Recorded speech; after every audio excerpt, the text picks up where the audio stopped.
Full disclosure is made possible by the support of the Institute for Free Enterprise at the VCU School of Business. Join us September 9th for the inaugural Free Enterprise Forum with James Rhee, author of the national bestseller Red Helicopter. I will be your evening's host in downtown Richmond. Tickets are now available. More at business.vcu.edu/IFE. Joining me is Holly Dagres. She is, of course, Senior Fellow at the Washington Institute for Near East Policy. She curates the Iranist, which is a hugely popular newsletter for all things Iran. She was previously at the Atlantic Council. How are you? That's a tough question to ask in this moment. I'm doing all right. How are you? Hanum, you are very much in demand. I see you everywhere. I mean, as if this all started. Where were you when the cluster bombs dropped in the summer of 2025? An outcome that nobody thought was thinkable, much less everything that transpired in 26 in Iran. I mean, the summer war, I was planning to go to a friend's dinner party, and then the news broke that there were sounds of what were assumed to be missiles in Iran or jets. I can't even remember. I started getting text messages from Tehran, and I was like, oh, I think the war started. I'm not going to this dinner. And frankly, it was really rough, that first round, especially because it was unprecedented. We still had the internet on through some of it, so I could see a lot of the footage coming out of the Capitol. And there were a lot of familiar places that were getting attacked. So, and for me, having family and friends still there, and then them asking me what was happening, it was a really rough time. And so when I look back at some of the footage of the interviews I did then, and also in January during the unprecedented massacre of protesters, you could see from my face how stressed and distraught I am, especially when the first war, when President Trump had posted on Truth Social about evacuating Tehran during that first war. But, you know, what's interesting, and if we tried to I imagine bumping into you retroactively at a New Year's Eve party and saying, okay, this happened, we seem to be through the worst of it, but you suspected that another shoe was going to drop between kind of the Israel-U.S. coalition and whatever was happening in Tehran. And the extent of it in terms of drone assassinations, in terms of the United States assassinating with Israel, the Ayatollah. I mean, even though he was sick and he was old, the stuff that you wouldn't imagine, just like Trump 1 assassinating the head of the IRGC, the stuff that you would say quietly happened out loud this year. And what was surreal to me that I'm trying to reconcile with this being in its 7th month or whatever it is Trump and Netanyahu saying that it will be yours to take, the people of Iran. Yeah. And thinking about that. And then literally as he was saying that, within days, this Tiananmen-like massacre happening in Tehran. And we're still in this quagmire well into the Ides of August. Yeah, I mean, when I look back, I because I track a lot of what the mood is in Iran to my best ability through social media, talking to sources on the ground, I got the sense that even though there was this conversation that there was a rally around the flag effect, I think it was really a misunderstanding or read of anti-regime Iranians who have become overwhelmingly the majority in recent years. And I even wrote about it in early fall about this being a myth, and that there was still very much discontent on the ground because the systemic issues of mismanagement, corruption, and repression hadn't been addressed. And so in the lead up to December 28, 2025, which is when the protests began, there was an Iranian I didn't talk to, or even folks that were watching Iran very closely, that didn't feel like a second war was going to start by June 2026. And so a lot of the conversation was not why, but when. And so the timelines were different things. And even back then, the conversation was actually about the interceptor missiles that are now part of the heated discussion here in Washington about why the U.S. can't continue this war for that and other reasons, of course. And so following that, and then seeing that the protests went the way they did, which was this, as you noted, this unprecedented massacre of thousands of protesters in a 48-hour span.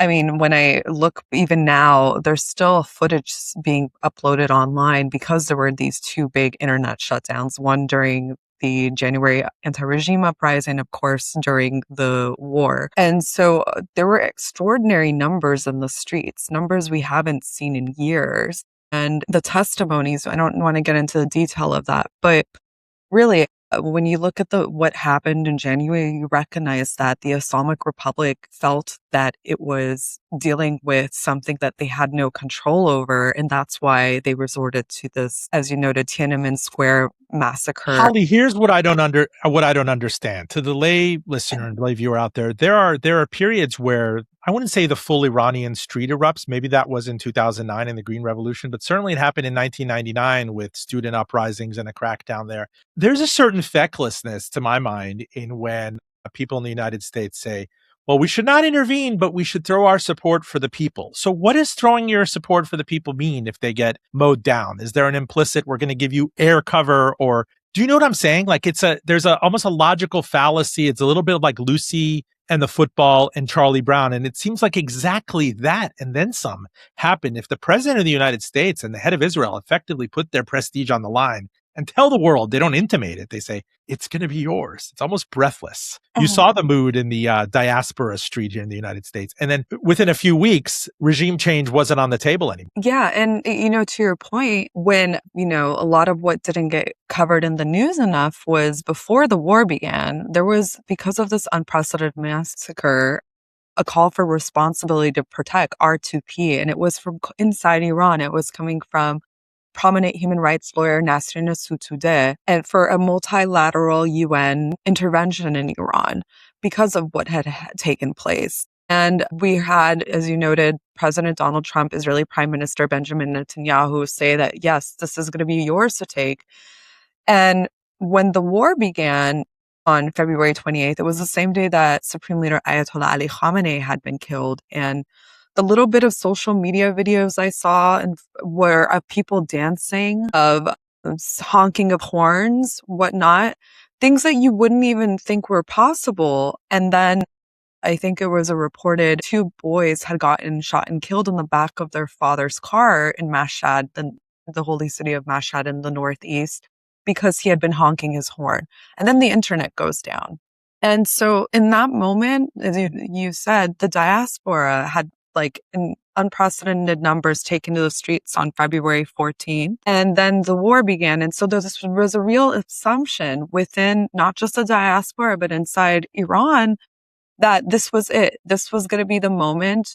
And it was something that people had been anticipating for months. I had talked to a prominent activist in the country, I think in November of 2025. And she was telling me she was hopeful about the future. Like everyone thought that something big was going to happen. My own family was saying, by Nowruz, by March 20th, these guys are going to go, these guys being the clerical establishment. So everybody had this feeling inside Iran that something was going to happen. And it did. The war did happen. But the war became a strategyless war. It went from regime change to now the Strait of Hormuz, which when you think about it, historically, the strait has always been open. And as an Iran analyst here in Washington, I've sat on war games.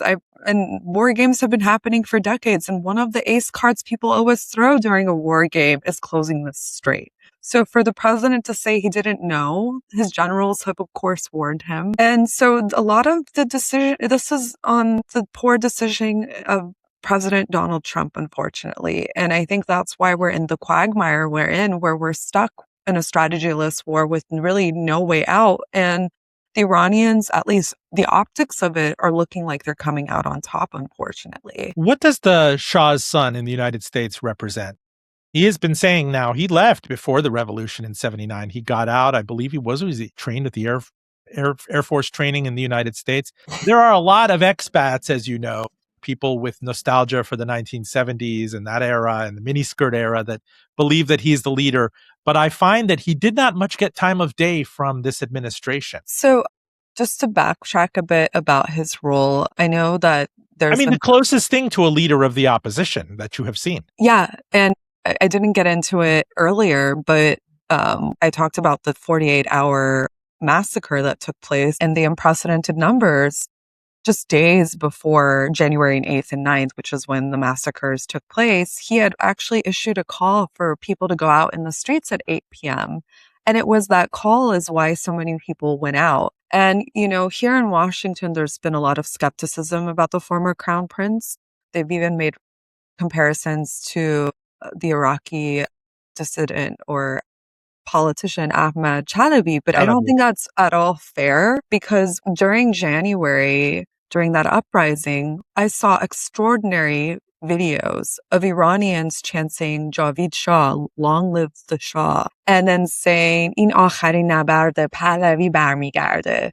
This is the last battle, Pahlavi will return. Just 40 plus years, that same week after would have been when his father, Mohammad Reza Shah Pahlavi, got on a plane never to return. So to see that imagery and to say that he's irrelevant, I don't think that's fair at all. And I think that that's been the conversation during the war is that, his voice doesn't matter. But I know that polling under authoritarian governments are really hard to do. My question, though, is what can he do other than exhortation? He called people to protest, and it's an asymmetry. You believe that nonviolent protests will be met by, we put down our arms. You're going to give people flowers. You're going to give people roses. There was always this, in Iraq, we imagined that would happen. But in reality, de-Baathification, right, Sure. created a whole other insurgency. And in this case, I'm trying to get to the asymmetry and the fallacy of that people who you have to pry the bone from the dog's mouth. And it's either kill or be killed in this case. There was no exit strategy or amnesty strategy for people in the, in the IRGC or Confederates of this regime who shot people during the Masa Amini protests and the various other things that happened. There was no glide path to get them to Russia like Assad did. Right? It was them. I think they must have thought that if they were going to be cornered, they were going to be strung up. So it's kill or be killed. And in the meantime, you have Reza Shah, son, Pahlavi, the junior here, I think out of Maryland or something, exhorting people to rise up. So it's, to my mind, it's just so chock with asymmetries. You're assuming nonviolent resistance is going to be met with nonviolent resistance, and people are going to put their guns down and maybe get on the next plane or chopper and go to a friendly country somewhere. I don't know who was imagining that fantasy. I mean, certainly some members of the diaspora, that's for sure. I'm not entirely sure what his own thinking was, but as you noted, I think the defections issue is a real issue. I've written about it, about why it didn't happen.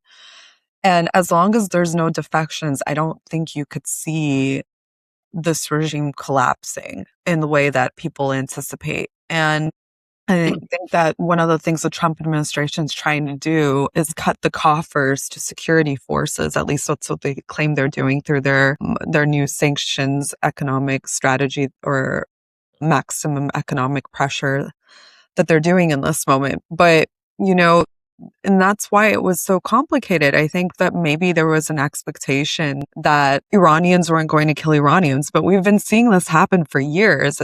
As you noted earlier, that we've had protests since the 1999 student uprising when I was living there. And so to expect that security forces are suddenly just going to put down their arms, and especially with an authoritarian government that has managed to survive one war so far against its two biggest foes, Israel and the United States, I think that people on the ground, especially those that support it or are in the armed forces, have a better read on it than I think some people here in Washington and what the logic was at that moment. Full disclosure, I'm Roben Farzad. It's a pleasure to be joined finally by Holly Dagres. She is senior fellow at the Washington Institute for Near East Policy. She's getting called left and right. She's on planes. I heard you were in Aspen at the Security Forum. She curates the Iranist, which is a must-read newsletter. It's a great clearinghouse for following stuff in the diaspora and stuff. Actually, it's brutally difficult if you're using, one of these satellite dishes or one of these Elon Musk jury-rig things to get internet stuff out. But what's interesting is you and I are on Instagram, and I guess it's a loophole in sanctions is that any Iranian foodie or influencer in Tehran is allowed to go on it. I guess the government here looks the other way when people are out there partaking in a U.S. company's export effectively into Instagram. Iranians use WhatsApp. Isn't that an interesting loophole? Certainly. And I think there's a couple of things going on. One, it's a soft power move. They want Iranians to access Twitter, which is now called X, Instagram, WhatsApp, and whatnot. But, the other side of the coin is actually Instagram Twitter, Facebook, YouTube, all of these apps are blocked. There's 35% of the world's most popular websites are actually blocked in Iran. And so Iranians have to use circumvention tools like VPNs to get online. And one of the unfortunate things that the Trump administration did was cut funding to that. And at some point, the State Department was funding 30% of that, of those VPNs. And so when I look at how to help the Iranian people, there's stuff like that the virtual private networks, of which Iranians have been really good at kind of getting through. I mean, you read all the hoary old articles of, Baywatch was a very popular show with these illegal satellite dishes. You'll have no trouble in northern Tehran finding Cosmo magazines and Johnny Walker Blue. I mean, you can get it from the island of Kish and the like. If I read another one of those things like Iran Behind the Veil, I'm gonna freak out. But this is important bringing you on because you were there at the turn of the century and you spent some of your adolescence there. And answer me this: who is the point person for Iran policy in this administration? Doesn't seem like it's Marco Rubio. He might be their man in the hemisphere with Venezuela and Cuba, but is it really Kushner and the other golfing Witkoff, the property developer in New York? These are not, there's not like a diplomatic tradecraft or anything with these guys. Yeah, so I call them Kushkoff now. And so Kushkoff, I mean, it's so fascinating to watch these two because they purely see this as a business deal. And I remember watching Steve Witkoff do an interview last year, and this was before the first war. And he was basically talking about his whole view for the region was that everybody would be at peace and they would all be trading partners, and that Lebanon and Syria would normalize with Israel. And so I think that's what's driving a lot of this thinking is that we make a deal with Tehran, then these countries can be at peace, there will be trade, and then our pals will also get some economic perks out of this with some business dealings as well. And so I think that's what's driving it. But we have to remember who we're sitting with, which is the Islamic Republic of Iran. And I find that, here in Washington, I think people tend to see them through the eyes of just some men with turbans and beards that read the Quran, and they don't understand. And I know my ancestors were merchants in the bazaar. Maybe yours were too. This is a great negotiating culture, and these guys with their Manhattan developer eyes, they've dealt with people in Great Neck and the other parts, great real estate developers in New Jersey. In fairness, especially after what happened in Venezuela with the extraction of Nicolas Maduro in January, maybe they thought there was a great mercantilist way of doing this with Iran. If you hit them, but you come back with this gigantic carrot in the memorandum of understanding that if you guys finally behave, I'm not going to judge you. If you're corrupt, you could trade, you could take oil, you don't have to deal with teapot refiners and everything. You could get rich and fancy. And the implication being, I'll even look the other way if you continue being totalitarian. And that's a deal that they still can't take, which I struggle with because you can study Iran before the revolution. This was a really promising emerging market. I will say until my grave that I dine out on the fact that Harvard Business School had a satellite campus in Tehran as recently as 1978. And people were studying Farsi in the United States, and there was great trade. I mean, you have a thing of Persepolis on your bookshelf, not far from where I grew up in Shiraz, this ancient city that threw this elaborate party to celebrate Iran's birthday, and all these heads of state and Elizabeth Taylor and other people going there. There should be an idea that, like with China and others, or Albania, the way the U.S. administration is dealing, you could tap into our transactionalism and we'll make your life a lot more comfortable. But that too doesn't fully understand the people running the Islamic Republic. Yeah. And Robin, to your point, when I think about it, just big picture, like Iran has the makings of a G20 country. Their youth, their Gen Z, look no different than Gen Z here. They listen to the same music. They dress the same. They have the same needs and wants everywhere. There's so much human potential there. The things I hear about what young Iranians are doing, I'm doing a report on cryptocurrency in Iran. There's an 11-year-old programmer in Esfahan that's learning about crypto and thinking about how to make a business off of it. There's just so much potential there, and it's getting lost because of this regime that doesn't want to change its ways. I know that after the killing of Khamenei, there's been this talk of reform and change coming to Iran. But the foremost activists in the country believe reform died a long time ago, and that this regime is irredeemable, irreformable, and especially after this unprecedented massacre in January. But there is a cohort of Iranian officials that do want a China model, and that's something we saw Ali Akbar Hashemi Rafsanjani, the president, pushed for in the 90s. Who became very wealthy on pistachios and various other things, let's not say. One of the wealthiest people in Iran. Yes, and I think he made Forbes at some point for his wealth. So did Pablo Escobar, but that's okay. And so there are characters even in this moment. Mohammed Bagher Ghalibaf, the Speaker of Parliament, who's one of the key negotiators, he's certainly thinking about this through a business mindset. And so there is a recognition within the clerical establishment that there is an opportunity here. But, to simplify things for our listeners, the fighting that's happening within the Islamic Republic is no different than the Democrats and Republicans here. They both have different views, the different factions within the clerical establishment. And just to simplify things, I'll say the moderate voices or the so-called reformists versus the hardliners, or as they're known in Persian, the principalists, are fighting about Iran's future. And right now, in this moment, it's those hardline voices that are gaining more dominance because they believe that the United States should not be trusted, which has historically always been there. We saw this after the first Trump administration withdrew from the Iran nuclear deal in 2018. They were celebrating. They were saying, see, we told you never to trust the United States. And famously, there's images of them in parliament setting fire to a copy of the Iran nuclear deal and chanting death to America. And so they've been on this road for a very long time. And now with two wars that happened just as they were negotiating with Washington, and then the killing of the supreme leader, they're saying we should not trust them. If anything, we should keep the war growing, because some actually think that if they keep pushing America hard enough, maybe they'll withdraw from the region. And right now, a lot of the pressure they're trying to push on the United States is actually on President Trump, because guess what?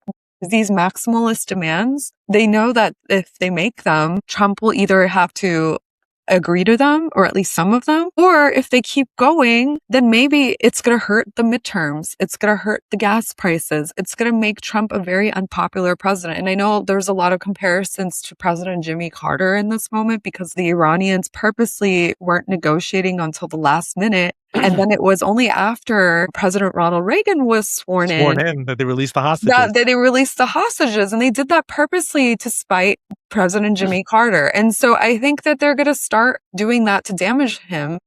And it's because it's not the ghost of Jimmy Carter that President Trump's worried about. It's the ghost of Hoover, because of his role in the tanking the U.S. economy and leading to the Depression. And so that's something that President Trump's extensively been talking about, because he is worried about the optics in his legacy. And so this is what the Iranians, at least the hardline voices, are to an extent counting on. Holly, before I go to break, I have to ask you, from everything I see on social media, you don't know if stuff is real, if it's stale, if it's AI generated. This is why I love your curation. I've said it before, curation is so vital. When we had Tara Grami, who's also a follower of yours, the actor and comedian on the show, has the mandatory headscarf effectively been de facto lifted? I see more and more videos of women just not covering their heads, not just young girls. But after this impasse, maybe the people, the Pastar, the regime's heavies and thugs thought, look, we can't fight every battle in this. You have to be worried about drone attacks.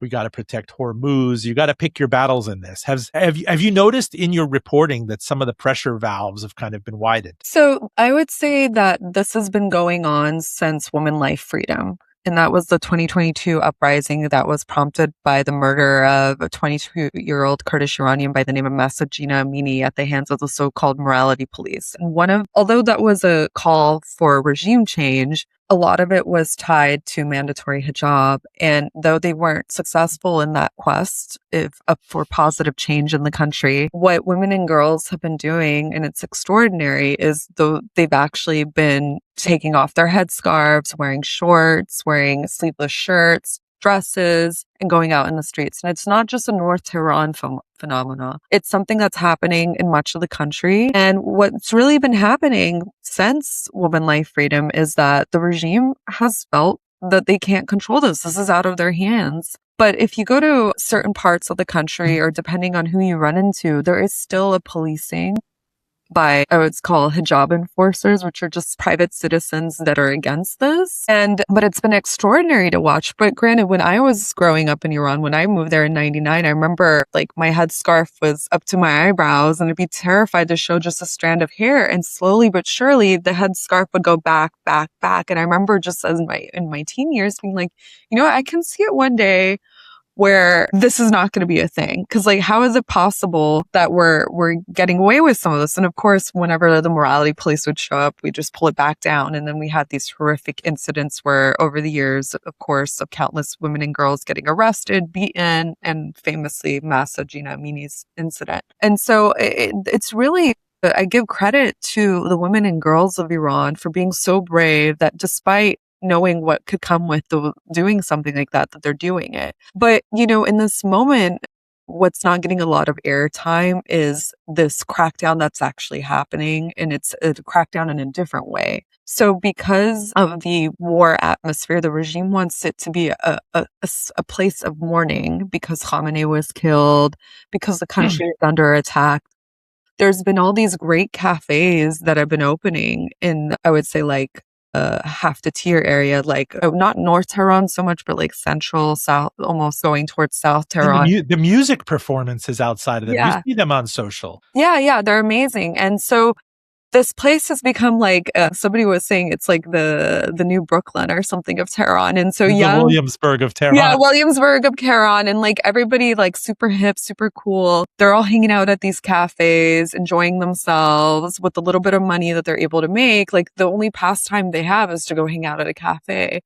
But because they're vibing and enjoying life despite everything, despite the dire economy, the war, everything, there's been all these shutdowns of these cafes, and young Iranians are like, what gives? Like, I can't even live. And the regime's whole response is like, well, this actually goes against this whole pro-regime rally around the flag vibe we're trying to do, because you're here like chilling, and we're trying to show this image that we're all united against our foes. And so there's a steep part of Iranian culture and Shia, 12-er Islam, that, to quote the Offspring song, and I'm dating myself here, it's from the 90s, the more you suffer, the more it shows you really care.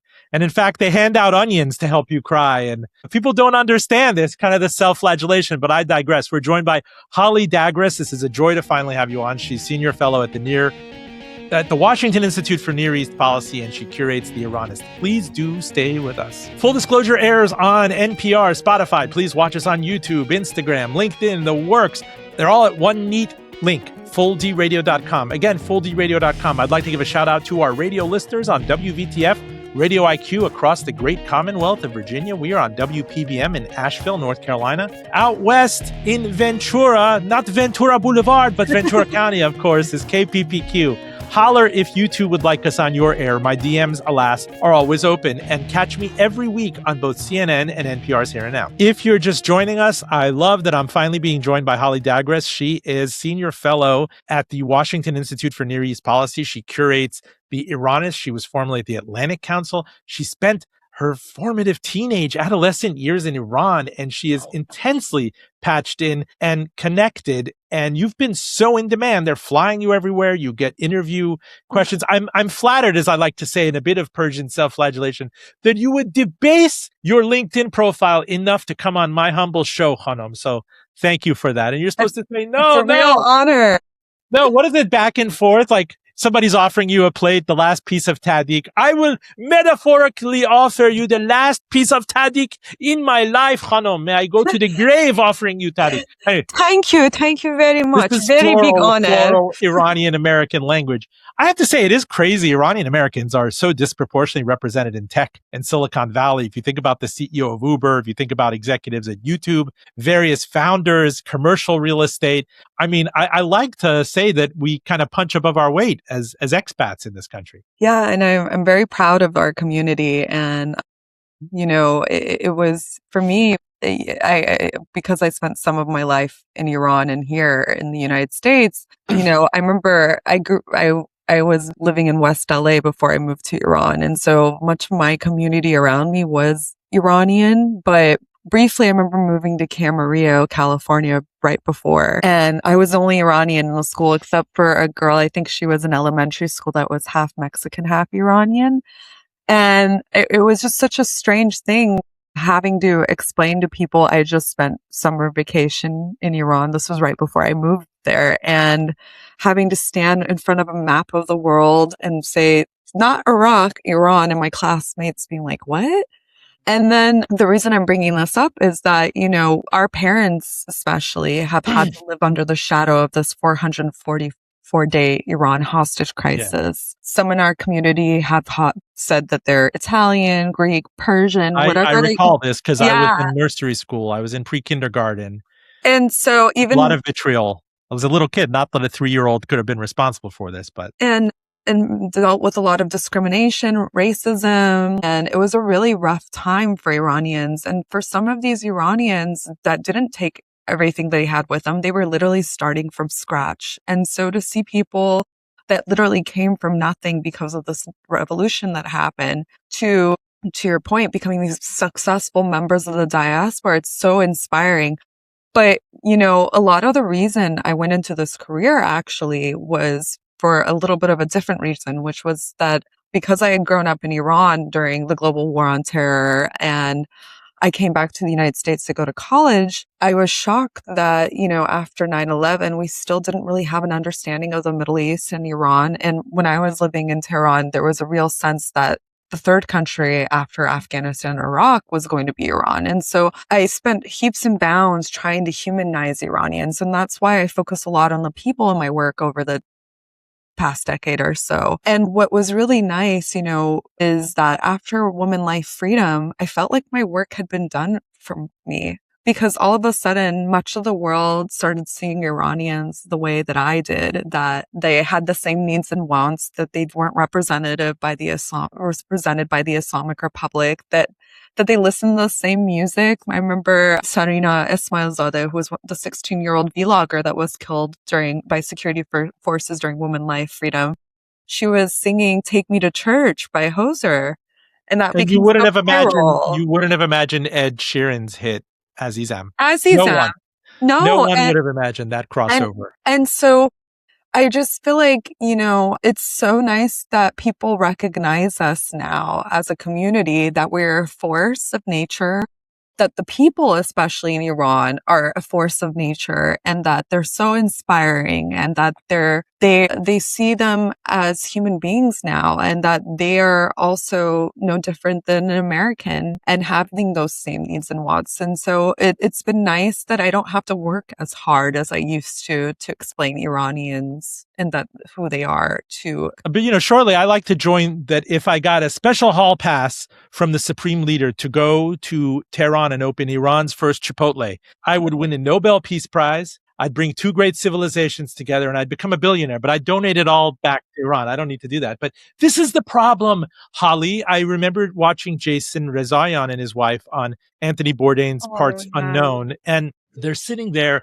on a gorgeous, a North Tehran Damavand brook having Persian food. And he's saying, like, do I want to go back, to the US and have a beer and burritos? Yeah, but I'm happy here. And everything was laudatory about that episode. Everything that Bourdain said was that these are the most misunderstood people in the world. And every National Geographic, everything aside from Not Without My Daughter and Sally Field, thank you. People like, you're not getting Iran right. All those stories about the taxi driver taking you around. How many different magazine profiles do you need to read? How many different testimonials from people going there? And then Anthony Bourdain spilling his heart about the cuisine and the people of this place. And yet they imprisoned Jason Rezaian. I mean, like, what I don't understand is, so take that praise, take that PR, and become rich on corrupt gains or whatever it is. You saw what China did after Tiananmen. And it's just systemically incapable of taking that compromise, that bargain, which I think this administration isn't quite getting when it puts its memorandum of understanding forward. And this is exactly why I said earlier, like, this is an irreformable, irredeemable clerical establishment. And this is why overwhelmingly Iranians think that the Islamic Republic needs to go, because they've tried everything. They tried reform in the 90s with President Mohammad Khatami, and they even gave it a shot with President Hassan Rouhani. And then guess what? he makes a nuclear deal. The Trump administration withdraws from it, granted, in 2018. But the following Those year, presidents never had any power. no, but I covered the Khatami stuff in '98. I mean, these were people, and what's crazy, it's like it's like that lost season of Homeland is they were going to bring back Ahmadinejad as an Israeli puppet. Like, this stuff is stranger than sci-fi. Ahmadinejad bit is really interesting. And a lot of people have asked me about it. Like, oh, you think it's true? And I'm like, well, yes, I heard about it from a former senior official, but there's been extensive reporting on it. And people are like, well, why would they install a Holocaust denier? And I'm like, well, I think there's a method to the madness of why they would think that was a great idea. It's just because he's become anti-government and he's become this populist figure. Granted, he was given a second term, and that's what prompted the 2009 post-election protests known as the Green Movement. And a lot of those protesters have disdain for Ahmadinejad. But because of that anti-government sentiment he's at least been giving out publicly, he's actually garnered a following in recent years. And so he's actually quite popular. And that's probably in part why the vetting body known as the Guardian Council has denied him the ability to run for president again. It's an interesting strategy. It's almost like getting yourself injected with sickle cell anemia so you can avoid malaria. Like, it's not. I mean, I think it was a horrible idea, but I could put together I understood the logic, but I think it was a horrible idea. Like, Iranians don't want any facet of this regime, at least anti-regime Iranians. They want the clerical establishment gone, and they want to see positive change in their country that's not tied to the current regime. Holly John, illustrate for us how resilient this economy has been. I mean, it runs on fumes, on dregs. There's a big Wall Street Journal article about it today. If this is a war of attrition at this point, Hormuz versus blockade, how long can you guys be starved? Even if we keep China's black market refiners out of the business, at some point, Tehran is going to have to cry uncle. Its people have been crying uncle for quite some time. The rial is plummeted in value. Inflation is terrible. No one can afford meat. You know, all these various stories of mechanics and engineers moonlighting as cab drivers and the people just trying to keep it together. It's economically, it's a failed state. But the place, by dint of what it's done for nearly 50 years, has a knack for resourcefulness and jury rigging and keeping it together. I mean, you just look at its airplane parts, you look at its Air Force. It's been really tough talking to Iranians in this moment because the economy was already crumbling before this second war, but now it's just a whole nother level. Iranians go to the supermarket or the baqqali sar kuche, the little kiosk on the corner, and buy a yogurt, and that same yogurt price changes that by the time it's nightfall. And I was talking to somebody that just come back from Iran. They were telling me that sangak, which is one of our staple bread, which is subsidized, yes, had actually shrunken in size. So shrinkflation. Yeah, shrinkflation. So it was usually 2 to 3 feet. Now it's down to 1.5 feet or something. And just how expensive it is. And Iranians tend to buy that kind of bread, cut it up and freeze it and just have a lot of it just to have at home. And so now they're not even doing that. And so it's Iranians deciding how often they're going to eat out, not doing it as much, packing lunches for work, thinking twice, not being able to buy meat, to your point, depending on your economic standing. And so that's really hurting them. And then there was over 1 million jobs lost during the war. And the economy is coming to a grinding halt because of it. There's at least 100% inflation just between the month of June and July. So Tirmah in Iranian calendar year. And so Iranians are really feeling the pressure, and the clerical establishment, granted, they are recognizing this is a real problem. And that's why we actually saw President Masoud Pezeshkian very keen to be making a deal, because he's seeing these economic numbers. And he actually was, according to reports, trying to secure a meeting with Khamenei and actually threatened to resign because he hadn't been able to see the new supreme leader. And he wanted to just make this plea to make this deal because the economy is doing so bad. And so I think there's a recognition that something needs to be done. But let's say even hypothetically, this deal happens, some sanction relief comes with it. This is just a Band-Aid on core issues. There's so much systemic mismanagement and corruption at the helm of this Well, country. stop and take it. Is there a shadow economy under the IRGC? If you think about Oh, absolutely. pistachios, if you think about travel, if you think about construction, the racket in that country. I mean, Tehran has been hit by awful, awful earthquakes. You think about the water crisis in Tehran, which is only worsening, that you might actually have to vacate that capital. All these public works and public use crises happening in parallel. But if the people in control are actually benefiting from this, then they're going to grasp it even harder. Is that a correct read? That is a correct read of a certain cohort of regime elites. And so there are oligarchs in Iran, IRGC elites, and we call their children Aghazadas. Aghazadas. You see them in Children of the Toronto. They're calling that Toronto now. Yes, And yes. and all these people filming the people at drink night and open mic night in Tehran. Their parents live austere lives. Exactly. And these regime elites have made a lot of money under sanctions and through the black market. I remember the last time I was there, I haven't been able to go back anymore because I was interrogated and threatened with imprisonment. But the last time I was there was 2013. And I remember being in North Tehran at a stoplight, and I saw at least a dozen luxury cars, Mercedes, Maserati, BMW, latest cars. And then the year 2011, I think The Economist did a story saying that the number one Porsche importer in the region was Iran. And so this was the kind of money people were living on. And so there's like a whole divide between the rich and the poor. There's places you can get like a top tier steak with gold leaf on top. And then there's people that can't even buy meat in the country. And so there's a real economic divide. And it brings back the class divide, the schism, and the Islamic Revolution. Not enough ink is spilled on how that was looked at as, a socioeconomic angst that kind of glommed onto an Islamic movement and then culminated with the Ayatollah returning to Tehran. Absolutely. And when you do some of the reading on the lead up to the 79 revolution, a lot of the same complaints, corruption, repression, mismanagement, and just this big economic divide in the country. And so you could see that the revolution, this is a very different regime. This is a much more brutal, repressive regime. But you could see that history might not be the same, but it does rhyme in some ways. And that's why when I look at the big picture of where the Islamic Republic is, it's pointing to a direction where the country is just going to keep being worse off. But we're also dealing with, as you noted, like a resilient Islamic Republic, one that ambles along like a zombie, as Karim Sajapour at the Carnegie Endowment says. And it's because they've managed so well to read the tea leaves. They've studied history. They know that if they give more to their people, they will expect more, because that's exactly what the Shah did right before his own demise. He started making these reforms, but it was too late.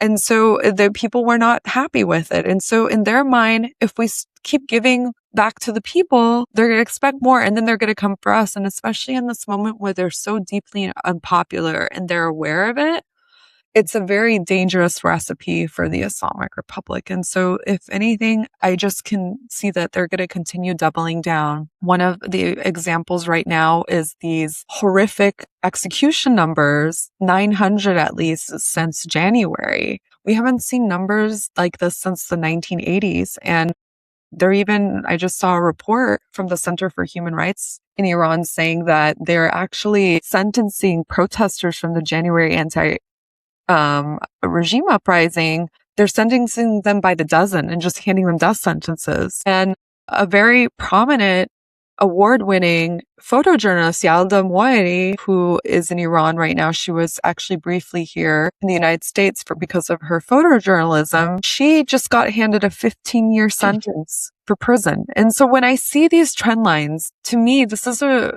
Islamic Republic that's still stuck in its ways, and it's not going to change. Holly, in closing, how, if at all, is Hormuz going to resolve? I was amazed. Yes, you did game this out, but to a world, an AP world history person or an AP geography person in high school, you could say that the Iranians would, in a scenario like this, pinch Hormuz.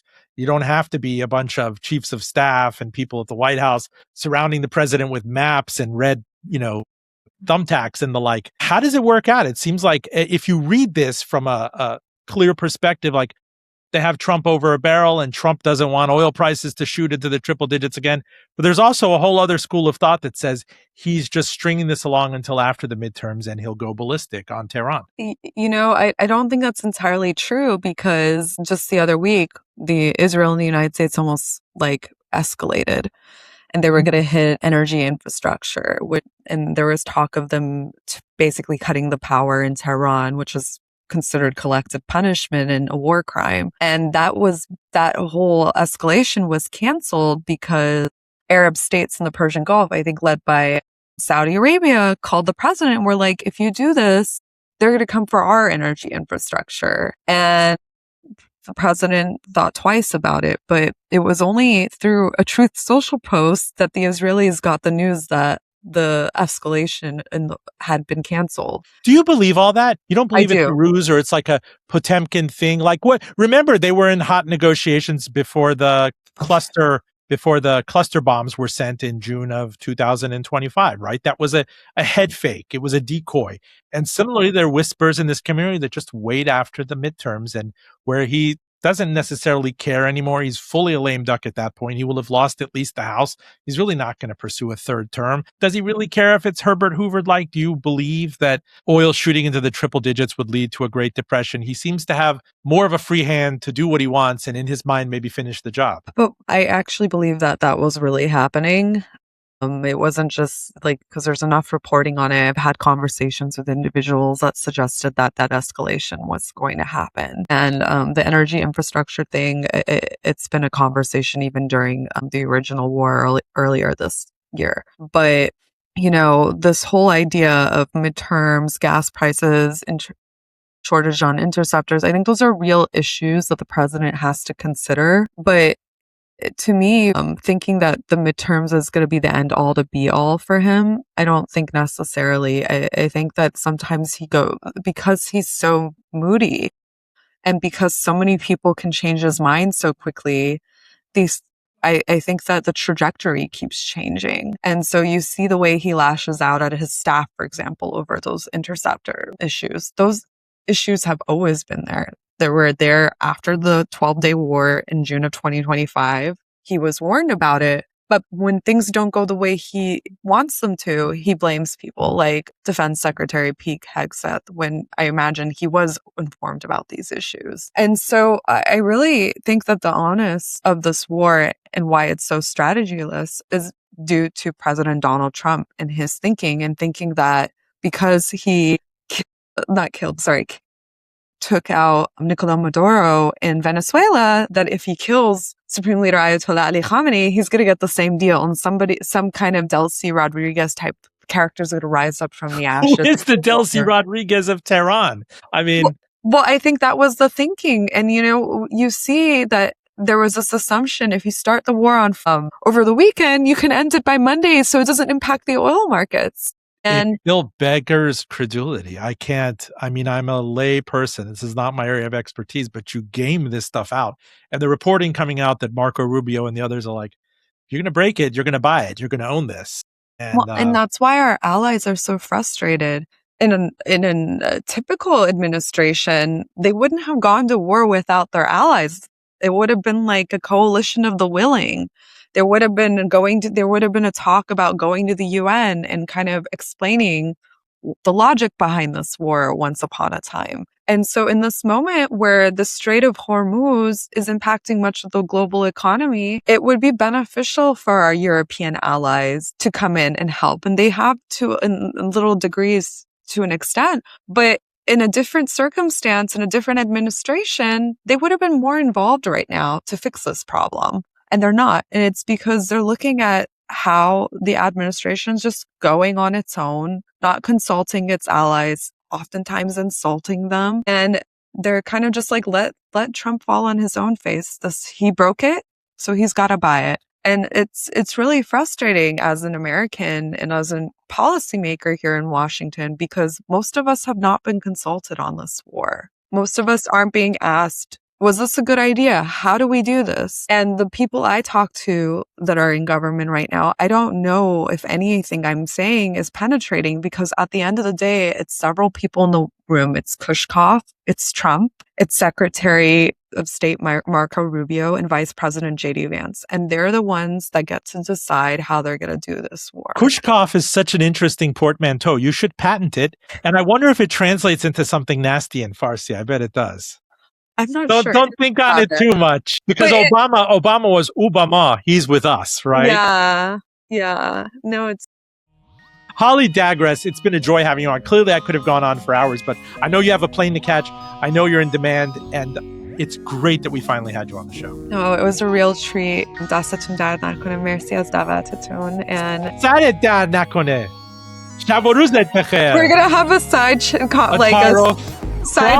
like maybe like an Persian 101 class. I urge my listeners to go look up Tarof. There's no straight explanation for it, but she and I could just devote 7 minutes to complimentary self-flagellation, like, shame on me for debasing your career and bringing you on. If you catch your flight, may it curse my shadow and my image and my grave for 1,000 years. But thank you, and consider yourself always welcome on this show. Thank you, as we say. Motshakera. Full disclosure, special thanks to Ian Stewart. If you are listening to us on the radio, note that while we cut for broadcast link, the entirety of every interview is on podcast. We are on the NPR network, Spotify, Apple. Watch us on YouTube. You could find them all at one link, fulldradio.com. Again, fulldradio.com. And please do recommend us to a friend. A shout out to our home station, WVTF Radio IQ, Virginia's NPR news source. DM me to carry us on your air, and catch me every week on both CNN and NPR's Here and Now. I'm Roben Farzad. Thank you for listening. Back with you next week.